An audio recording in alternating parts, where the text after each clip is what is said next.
விக்னேஸ்வராய நமக. குலதெய்வமான ஸ்ரீ பொன்னம்பல சுவாமி, ஸ்ரீ பொன்முத்து கருப்பண்ண சுவாமி, அங்காள பரமேஸ்வரி பப்பாத்தியம்மன் துணையுடன் இந்த நாள் இனிய நாளாக அமைய அனைவரின் அவரவர் குலதெய்வம் காத்து அருள் பாலித்து பிரம்மாண்ட வெற்றியை கொடுக்க வணங்குகின்றேன். இன்று பிறந்த நாள் மற்றும் திருமண நாள் காணும் அனைத்து சொந்தங்களுக்கும் என்னுடைய நல்வாழ்த்துக்கள். மே 1ஆம் தேதி திருக்கணித வாக்கிய பஞ்சாங்கப்படி ஒரே நாளில் குரு பெயர்ச்சி ஆனது நடக்க உள்ளது.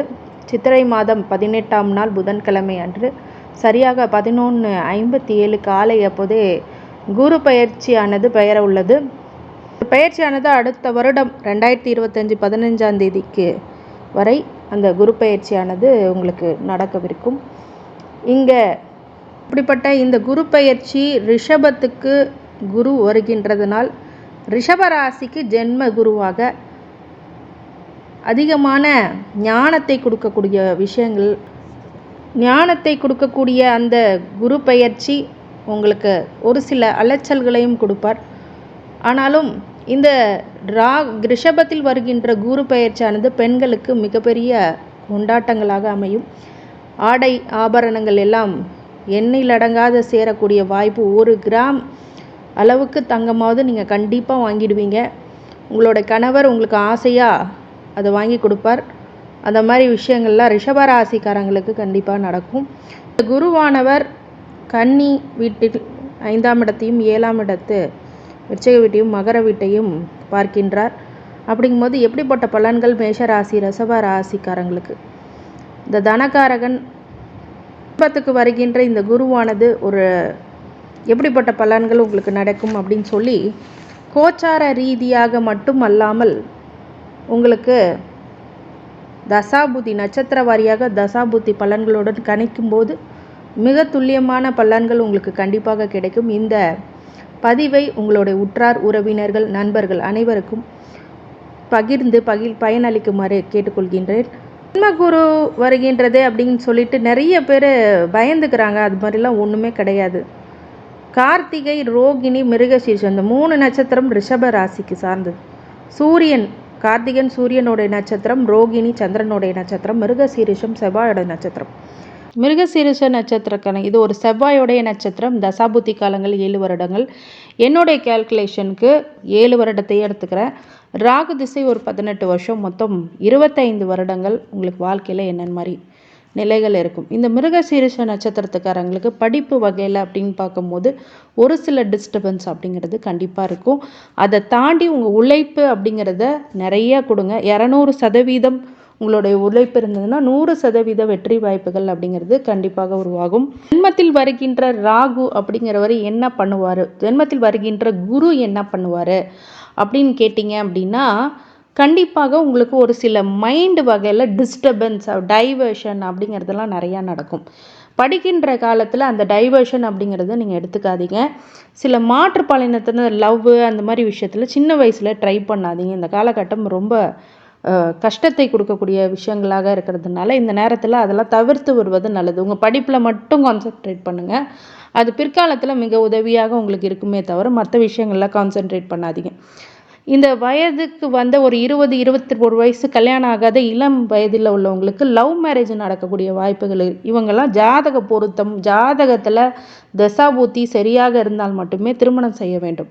அதுக்கான பாவகங்கள் உங்களுக்கு கரெக்டாக இருக்கான்னு பார்த்து திருமணம் செய்யுங்க. அதே மாதிரி விஷயங்கள் எல்லாமே ரொம்ப ஸ்ட்ராங்காக இருந்தால் மட்டும் பண்ணுங்கள். அதே மாதிரி படிக்கிற காலத்தில் படிங்க. அதை விஷயங்களில் இப்போ கொஞ்சம் இடைஞ்சல்கள் துன்பங்கள் வர்றதுனால உங்களோட ஹார்ட் ஒர்க்கை அதிகமாக போடுங்க. அதே மாதிரி உங்களுடைய அந்த ராகு திசை தந்தை வழியில் ஒரு சில பாதிப்புகளை ஏற்படுத்தும்.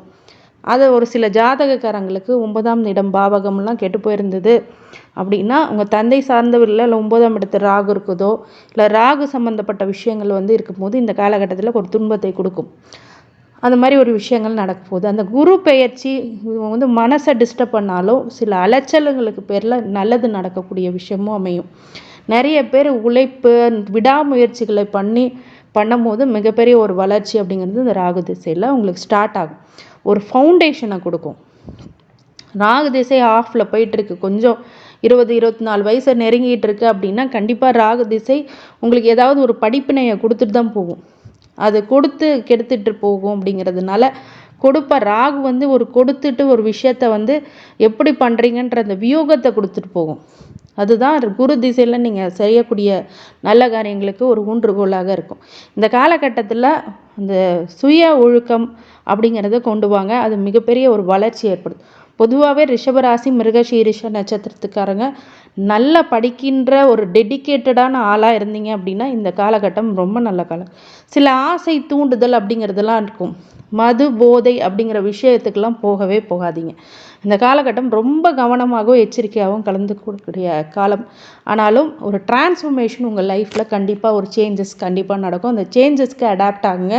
அந்த சேஞ்சஸ் நல்ல சேஞ்சஸாக இருக்கான்னு பார்த்து பாசிட்டிவாக போங்க. அது மட்டுமே உங்களுக்கு நன்மையை கொடுக்கும். கெடுதலான பீரியடில் அந்த கிரகம் சார்ந்தே நீங்கள் போகிறது உங்களுக்கு தவறான ஒரு பழக்க வழக்கங்களை கொண்டு வந்துடும். அதை தவிர்க்கக்கூடிய காலகட்டம்.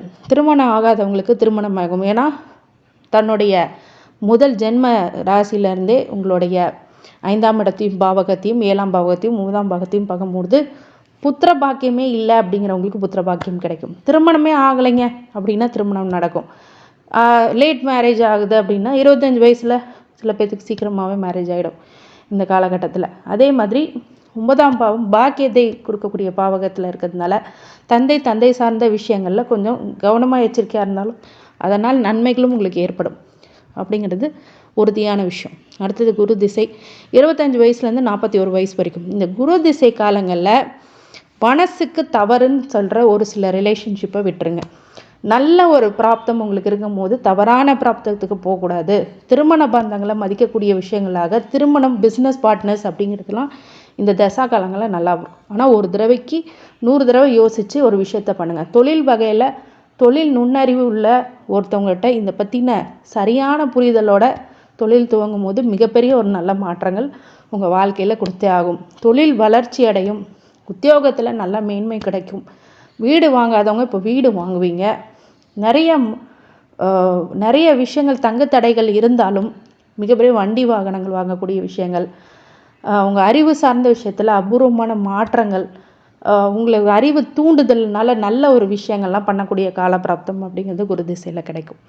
எல்லா வகையிலுமே வெற்றி பெறக்கூடியதாக இருந்தாலும் மனசு சார்ந்த விஷயத்தில் ஆசிலேஷனாக இருக்கிறது தான் ஒரே ஒரு மைனஸ். மற்றபடி எல்லாமே பாசிட்டிவ் தான். இந்த குரு திசை மிகப்பெரிய வளர்ச்சியை உங்களுக்கு கொடுக்கும். அதுக்கான அச்சாணியாக இப்போ இருக்கும். அடுத்து சனி திசை 41 வயசுலேருந்து 60 வயசு வரைக்கும். இந்த சனி திசை மிகப்பெரிய முன்னேற்றத்தை கொடுக்கும். ராஜயோகாதிபதி தசை. அது யோகத்தை அள்ளி கொடுக்கக்கூடிய தசை. இந்த திசையில் ரிஷப ராசியோ ரிஷப லக்னமோ இந்த நட்சத்திரத்துக்காரங்க மிகப்பெரிய வெற்றிகளை குவிக்கக்கூடியதாக இந்த சனி திசை உங்களுக்கு கொடுக்கும், அள்ளி கொடுக்கும். ஆனால் இந்த சனி திசையில் ஒரு வீடோ ஒரு இடமோ ஒரு மணலோ ஏதோ ஒன்று வாங்கி வைக்கிறீங்க, நடைகையோ, இது சனி திசையை வரைக்கும் காப்பாற்றிட்டு வந்துட்டிங்கன்னா இதை யாராலையும் பரம்பரையாக அழிக்கவே முடியாது. அந்த அளவுக்கு ஸ்ட்ராங் ஆகிடும். சனி திசை உங்களுக்கு பொறுமையாக கொடுத்து நிறைய ரெஸ்பான்ஸை கொடுத்து உங்களை பெரிய ஆளாக்குவார். அந்த விஷயம்லாம் சனி திசையில் கொடுக்கும். யோகாதிபதி திசைங்கிறதுனால மிகப்பெரிய யோகத்தையும் கொடுக்கும், நல்ல வளர்ச்சியை கொடுக்கும். அடுத்த லெவலுக்கு போவீங்க. நெக்ஸ்ட்டு தொழிலில் நல்ல ஒரு மாற்றங்கள் கொடுக்கும். உத்தியோகத்தில் மிகப்பெரிய வளர்ச்சி கொடுக்கும். பெண்களுக்கு பேசிக்காகவே ரொம்ப கொண்டாட்டமான காலகட்டமாக இருக்கும். சில பேருக்கு கடன்கள் அடையும். நிறைய பேர்த்துக்கு கடன் சுமை குறைஞ்சாலே வீட்டில் நிம்மதி இருக்கும். நிறைய ஷாப்பிங்கு அது இதுன்னு போயிட்டு நல்லா செலவு பண்ணுவீங்க, சந்தோஷமாக இருப்பீங்க. செலவு கொடுத்து சந்தோஷம் கொடுத்துரும். இந்த மாதிரி விஷயங்கள்லாம் நடக்கும். சுபகாரியங்கள் நடக்கும். சனி திசையில் இந்த கும்பாபிஷேகம், கிரகப்பிரவேசம், அப்புறம் லேண்டு வாங்கி போடுறது, இன்சூரன்ஸ் பண்ணி வைக்கிறது, இதெல்லாம் நல்லது பண்ணும். ஆனால் யார்கிட்டையும் பணத்தை கொடுத்து ஏமாறாதீங்க. கொடுக்கல் வாங்கல அடிதடி சண்டை வரக்கூடிய வாய்ப்பு இருக்கிறதுனால கொஞ்சம் அதில் பொறுமையாக யோசித்து முடிவெடுங்க. நிரந்தரமான ஒரு விஷயத்துக்கு மட்டும் பண்ணுங்கள். யாருக்கு அதிகமாக வட்டி கொடுத்து அவன் பணத்தை எடுத்துகிட்டு போகிற அந்த மாதிரி விஷயங்களுக்குள்ள போயிடாதீங்க. சனி ஏமாற்றிடுவார். அந்த இடத்துல சனி தன்னோடைய வேலையை காமிச்சிடுவார். அப்படிங்கும்போது ரொம்ப உஷாராக இருங்க. கடன் வகையிலையோ இல்லை ஜாமீன் போடுறது, இந்த ஜாமீன் போடுறதெல்லாம் விட்டுருங்க. அரசியல்வாதியாக இருந்தாலும் வாக்கு அதிகமாக கொடுத்து அள்ளி தெரிக்காதீங்க. அப்புறம் காப்பாற்ற முடியலன்னா மிகப்பெரிய பிரச்சனை வந்துடும்.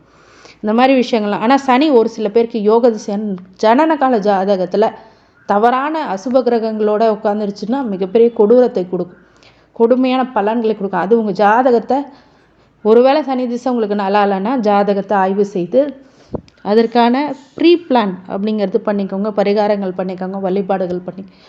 ஆனால் என்ன சனி திசையில் ஒரே ஒரு விஷயம், அன்னதானம் பண்ணுங்கள். நிறைய அன்னதானம் பண்ணுங்கள். டெய்லி ஜீவனத்துக்கு சின்ன சின்ன ஜீவராசிங்களுக்கு சாப்பாடு போடுங்க. ரொம்ப நல்ல பலனை கொடுக்கும். இந்த சனி திசை மிகப்பெரிய மாற்றத்தை கொடுக்கும். மாற்றத்தை கொடுத்து முன்னேற்றத்தை கொடுக்கும். நிறைய அனுபவங்களை கொடுக்கும். அறிவு கூர்மையை கொடுக்கும். அப்படியே கத்தியை ஷார்ப்பாக வச்சுருக்க மாதிரி ஷார்ப் பண்ணிட்டு போகும் சனி திசை. அடுத்தது புதன் திசை 60 வயசுலேருந்து 77 வயசு வரைக்கும். இந்த புதன் திசை கண்டிப்பாக இதுக்கு யோகாதிபதி திசை. இந்த புதன் திசையில் தான் எல்லாம் அமையும். வித்தைக்காரகன் அப்படின்னு ஒன்று 60 வயசுக்கு மேலே வந்ததுன்னா உங்கள் பையன் குழந்தைங்களுக்கு எல்லாத்துக்கும் வித்தைகளை கற்றுக் கொடுப்பவர்களாகவும், உங்கள் தொழிலை ஏற்று நடத்தக்கூடியவர்களாகவும், கடன் சுமைகள்லேருந்து மீண்டு வரதுக்கூடிய விஷயங்கள், சூட்சமங்கள் எல்லாமே தெரிஞ்சிருக்கும் உங்களுக்கு. நீங்கள் ஒரு ஆல்ரவுண்டராக இருப்பீங்க புதன் திசையில். நல்ல ஒரு படிப்பினை, ஒரு அனுபவம், இதெல்லாம் உங்களுக்கு பெரிய அளவுக்கு முன்னேற்றத்தை கொண்டு வரும். மிகப்பெரிய நல்ல கால பிராப்தம் அப்படிங்கிறது கண்டிப்பாக உண்டு. மிகப்பெரிய வெளிச்சம் உண்டு, முன்னேற்றம் உண்டு. புதன் திசையில் தொழில் சார்ந்த விஷயம், வாணிபம், வெளிநாட்டு தொடர்புகள் அப்படிங்கிறது அதிகமாக இருக்கும். உங்களோட பேரம்பேத்திங்களை கொஞ்சம் மகிழக்கூடிய காலகட்டமாகவும் இது அமையும். சில பேர்த்துக்கு சொத்து சுகங்கள் வரக்கூடியது, பூர்வீக வழியில் வருகின்ற இடைஞ்சல்கள், அதனால் வந்த வம்பு வழக்குகள் எல்லாம் சாதகமாகவே உங்களுக்கு அமையும். இளைய சகோதர வழியில் உள்ள பிணக்குகள் எல்லாமே மாறி உங்களுக்கு சந்தோஷம் தரக்கூடியதாக இருக்கும். அதே மாதிரி உங்களுக்கு தந்தை வழியால் சொத்து எல்லாம் வரக்கூடிய விஷயமும் அமையும். நிறைய நல்ல விஷயங்கள் இந்த புதன் திசையில் நடக்கும். அடுத்தது கேது திசை 77 வயசுலேருந்து 84 வயசு வரைக்கும். இந்த கேது திசையில் குரு பார்க்கக்கூடிய கேதுவானவர் நல்ல ஒரு பிராப்தத்தை கொடுப்பார், ஞானத்தை கொடுப்பார். தெய்வீக பணிகளில் ஈடுபடவும், புனரமைக்கிறது, கோயில் திருக்கோயில்களுக்கு சென்று வருவது, ஆன்மீக பயணங்களை மேற்கொள்வது, இறைவனை நோக்கி சில விஷயங்களை, ஞானத்தை புரிய வைக்கக்கூடிய விஷயங்கள் இந்த கேது திசையில் அமையும். உண்மையாக கடவுள் எங்கே இருக்கிறார், இந்த மெட்டீரியலிசம் லைஃபெல்லாம் எப்படிப்பட்டது, இந்த ஸ்பிரிச்சுவல் லைஃப் எப்படி இருக்குது, இந்த டிஃப்ரென்ஷியேட் பார்க்கக்கூடிய ஒரு காலகட்டம் அப்படின்னு சொல்லலாம். ஸ்பிரிச்சுவலிட்டியில் எவ்வளோ ஹீலிங், உங்களுடைய மைண்டு எவ்வளோ நல்லா இருக்குது, உங்களுடைய எண்ணங்கள் எப்படி இருக்குது பாசிட்டிவாக அப்படிங்கிறதுலாம் அந்த கேது திசை உங்களுக்கு நல்லது. நிறைய பேர் இந்த ஆன்மீக விஷயங்களில் ரொம்ப நாட்டமாக இருப்பீங்க. இது கேது திசையில் நடக்கும். சுக்கிர திசை 84 வயசு வந்து 104. உங்களுடைய ராசியாதிபதி திசை, இந்த லக்னமாக இருந்தால் லக்னாதிபதி மிகப்பெரிய யோக திசை 99 வயசு இருக்கும். நல்ல ஒரு சுப்பீரியர் பவர் கிடைக்கும். நல்ல மாற்றங்கள், உங்கள் பையன் பிள்ளைங்களாம் சந்தோஷமாக இருக்கிறது. என்ன இதை அனுபவிக்க முடியாத ஒரு திசையாக இருக்கிறது தான் ரிஷபராசிக்கு பெரிய மைனஸ். ஏன்னா காலம் கடந்து வர்றதுனால, குழந்தையாக இருக்கும் போது வரக்கூடாது, காலம் கடந்து வர அனுபவிக்க முடியாது. மற்றபடி உங்களுடைய குடும்பத்தோடைய ஸ்டேட்டஸ், ரெஸ்பெக்ட், ரெகக்னிஷன்லாம் வேறு லெவலில் இருக்கும். நல்லா அதை பார்த்து சந்தோஷப்படுவீங்க. இந்த மாதிரி விஷயங்கள் எல்லாம் இந்த ரிஷபராசிக்காரங்களுக்கு சுக்கிர திசையில் நடக்கும். இந்த மிருகசீரிஷ நட்சத்திரத்துக்காரங்க செவ்வாய்க்கிழமை தோறும் செவ்வாய் ஹோரையில் முருகன் வழிபாடு அப்படிங்கிறது மிகப்பெரிய ஒரு ஏற்றத்தை கொடுக்கும். குலதெய்வ வழிபாடு இன்றையமையாதது. இந்த மிருகசீரிஷம் நட்சத்திரத்துக்காரங்களுக்கு அனைத்து ஐஸ்வர்யங்களும், சகல சௌபாக்கியங்களும், மன நிம்மதியும், ஆரோக்கியத்தையும் கொடுக்க வேண்டும் என்று என் பெருமான் மகா ஈஸ்வரனை வேண்டி வணங்குகின்றேன். வாழ்க வளமுடன். திருச்சி.